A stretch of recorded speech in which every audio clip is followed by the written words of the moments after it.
everyone, it's Elizabeth from Elpis Astrology at elpisastrology.com. Thanks for joining me today. So today I am going to do a small segment out of my original video that I did, which was Jupiter in Taurus. And I'm going to talk specifically about a transit that is Jupiter conjunct Uranus in Taurus today on this video. But please check out my other general video on Jupiter in Taurus. It'll give you a lot more information about the whole time period. I'm just focusing on the day that Jupiter conjuncts Uranus in Taurus. And that is the 20th of April, 2024 at 6:03 p.m., and that's Pacific Daylight Time. It will be at 21 degrees of Taurus and 49 minutes. Now, I looked back around 500 years ago. I went back that far. I'm sure other astrologers may go back even further to see when we had something like this happen. Now, we certainly have had other Jupiter conjuncts Uranus, but we only had two Jupiter conjunct Uranus in Taurus around this degree point of 21 degrees occurred. Now, there were two that occurred, but really only one that occurred around, it was at 25 degrees. And that was in May 1941. I'll talk about that in a minute, but I'm going to now talk about the chart itself on this day when Jupiter conjuncts Uranus in Taurus, and detail what other planets and luminaries and where they are. So the sun will actually be in Taurus too. It'll be at 1 degree. The moon will be at 28 degrees of Virgo. We'll have Venus conjunct in Chiron at 19 and 20 degrees respectively. We do have a Mercury retrograde going on. It will be at 16 Aries, 49 minutes. And it will be conjunct the north nodes, which are also in Aries, at 15 degrees. So that's a pretty close conjunction. Mars will be at 22 degrees of Pisces, and it will be relatively conjunct Neptune, which is at 28. So this is Mars and Neptune in Pisces. And of course, we'll still have Saturn around at 15 Pisces. Pluto will be at 2 degrees of Aquarius, so it'll be well into Aquarius. In fact, the whole month it'll be there. And Venus will be at 19 degrees of Aries. So we can see that we've got a fair amount of Aries going around here as well, which to me says there's probably an importance here of Mars in the mix because Mars rules Aries as well. So when we go back to this whole time period of May 1941, and then of course we can look at, just generally speaking, even the months that followed. And really, there was a lot of things happening in 1941 with regard to the Second World War. A lot of people were killed, in particular, a lot of Jewish people, writers and scientists. They also had England being bombed mercilessly, but then in turn, of course, British troops were doing the same as well. This was the year, 1941, when Pearl Harbor was also bombed in December 1941. And of course, that really started the whole joining the war of the US of A. So I'll leave it at that. When we look at the other time period, which was at 29 degrees of Taurus, it was May 23rd, 1858. I think some of the things that I felt would be sort of highlighted at this conjunction of Jupiter and Uranus, when we look at Jupiter, we know that Jupiter rules Sagittarius. It rules the 9th house. And what is the 9th house? A lot of times we refer to the 9th house as the house of travel. It's the house of the expanding mind. It's what means something to me. But it's also foreign things, foreign people, foreign places, and of course then travel in a foreign land. And of course, we're talking about Uranus. Uranus really rules outer space. It refers to science or scientists. It also speaks to unexpected things, unexpected events. And so when I saw these both going together, I thought that maybe there's going to be some major forward movement with regards to space, that's Uranus, and Jupiter, which represents travel. So I put the two together and said, space travel may be really at the forefront at this time.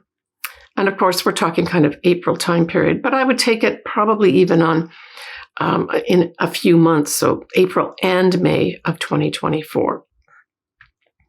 The other thing I thought this might have to do with, because of course there's shakeups and unexpected things with Uranus and Jupiter representing foreign nations, foreign things, I thought this might be tied in with a migrant crisis. Now, we're already having these migrant crises happening on an ongoing basis. I'm making this in August 2023, but there may be some major thing that happens at this point. Let's hope there's some major thing associated with maybe new laws to help protect people, because Jupiter can also rule laws as well. And of course, if we look at just the base of Taurus, we're talking about land, right? We're talking about the food we grow on the land, that type of thing. So there can also be big changes with regards to foods, that some kind of increase of changes in that respect too. Hopefully these increases are for the better. And I saw this whole Venus conjunct Chiron in Aries as a real healing. This is a major healing to help us move forward independently.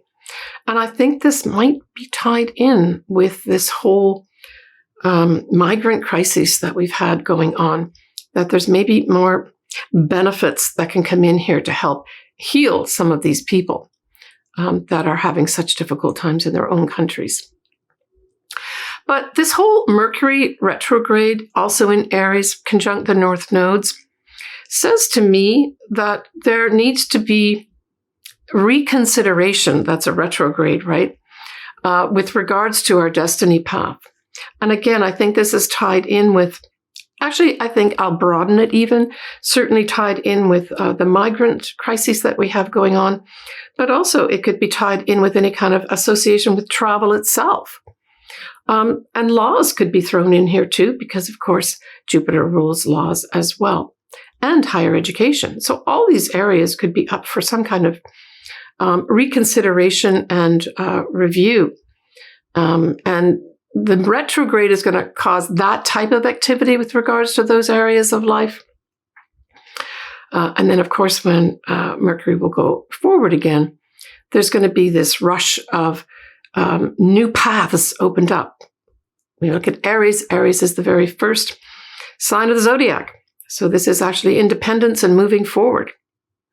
Now, just prior to this conjunction, that moon that will be in Virgo will be trine that Jupiter and Uranus. So that's going to be interesting too.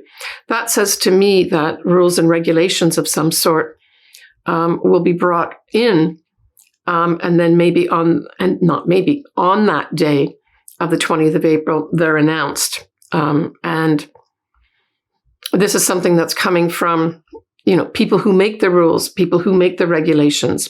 And there may be some surprises. And as I said, these surprises may be associated with travel, foreign places, foreign people, higher education, the law itself.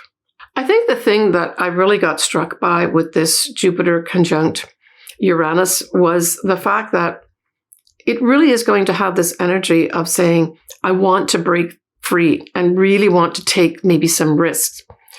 Jupiter as an influence will expand anything it touches. So it's going to be expanding the rather unexpected, sometimes explosive energy of Uranus. And so this is going to have some people say that if you've got something around this degree, and you really do have to have something important around this degree, and it does have to be pretty close to it to have the real effects of it. But it could be having a lot of people saying, I want to break free of this whole situation that I'm in. I want to get out of it. And they're going to want to take risks. So now I'm making this way in advance of this transit happening. So maybe start considering potential ways for those folks that do want to break free to spend some time now to figure out how you can do that systematically, maybe between now and April 2024, so that when you pull the trigger or make that decision to break free of something, it's more easily met with, and the opposition isn't there. I felt also the other image that came to my mind was the effect of jumper cables, right? When you take those jumper cables and then put them on the battery so that the electricity or current flows, it also can do that. So I thought from a positive standpoint, this could usher in some really literally electrical energy that gets things moving, that have to move forward. So look to the house that this Jupiter conjunct Uranus in Taurus occurs in. And what I'm going to do is I will cover, of course, the signs and the ascendants next. Like I said, I think this whole Mercury retrograde conjunct the North nodes is really planning and thinking of blazing a new destiny path. And I think that opportunity to do that is going to be provided by this Jupiter conjunct Uranus towards the end of April 2024. Certainly an opportunity will be provided. And like I said, if this does aspect something directly in your chart, you may not hesitate or have any doubts at this time. Now, we will have Mars that will be in Pisces as well as Neptune. And of course, we also have Saturn there too. So the thing is about this setup, especially with the Mars and Neptune in Pisces, certainly this can increase a desire and energy to do with spiritual type things, great compassion. But it's also got another side. And deception or something akin to deception can be activated. It may also be accompanied by sort of peculiar or irritating feelings. Now I'm talking about the Mars action on Neptune, both in Pisces. So there may be some kind of irrational feelings if you've got, say, this Mars and Neptune connection happening in your chart as well. So we're looking at 22 to 28 degrees of Pisces for that particular energy, right? But I think that this whole setup here also will provide an opportunity to break free as well, because the Mars, especially the Mars action, is in a compatible sign with Taurus, right? It forms sextiles. So it seems to me, like I said, it could be a combination of things where some opportunity is provided through great compassion, through spirituality, but just as possibility is, of course, this deception and feeling irritated feelings, that this may also somehow provide an opportunity for this breaking free of the Jupiter conjuncting Uranus. Now, the thing about Venus at 19 degrees of Aries, it will be separating from Mercury at this time. And so I saw this also, if there is anything to do with, say, diplomatic relations, etc. Diplomacy might be weakened at this point. All right. Hopefully that gives you a little picture or window. So, Leo, we have this whole setup of Jupiter and Uranus squaring your sign, and it affects the 10th house. So this says to me that you're going to have to be dealing with some 10th house matters, and typically we refer to those as your career, but it could be your social standing and your reputation as well. There may be just some big changes that happen at work for you that are totally unexpected, and even now, as I'm making this in August 2023, you can't actually forecast what they might be. And again, you would have to have something that is very close to 21 or 22 degrees of Taurus to have any major effect. Okay. Otherwise, a lot of these times these go by without any real effect on any of us. But if you do, there may be some challenges that you have to face. Now, I was thinking of one in particular Say something happens, your boss or director or somebody high up exits the scene, and they were very much integral part of this project you were doing. And now you have to pick up the pieces and be the leader. And that's a challenge for you. So for some Leos, that may actually happen.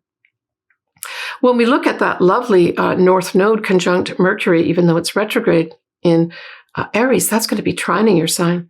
So I would say, especially with regards to your destiny, you may not be able to move forward right away at this time in April, but this is a time to formulate and to plan where you want to go next, because that's favorable energy, that trine. It just, with the Mercury retrograde, you may not be able to move forward, especially on an independent path, right? Where you want to be independent of something and go on your own path, your own destiny.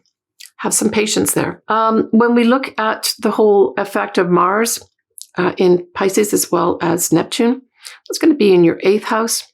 And so this really refers to what? It refers to joint finances. It refers to your investments, that sort of thing.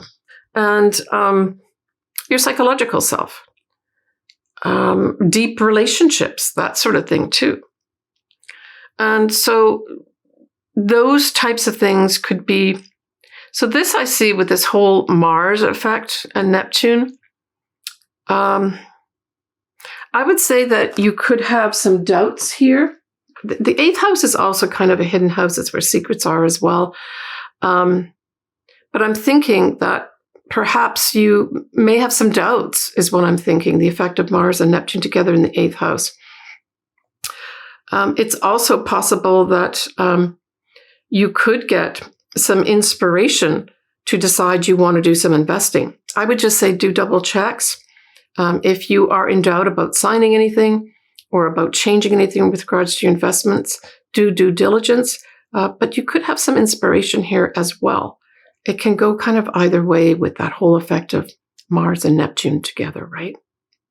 Just, I would say also during this time period, Leo, double check all your investments, anything you invest in, to make sure they're all properly lined up and properly running smoothly is probably what I would say to you. Take care, Leo. All right, folks, that kind of wraps this up. I hope this has given you a little bit more insight to this specific transit of Jupiter conjunct Uranus and then the influence of a few other things going on at the same time. I wish you the best of luck. As always, I love to hear what's happening to folks. So I guess April-May time period, I'll have some, I'm sure, interesting comments from various viewers as well as my clients.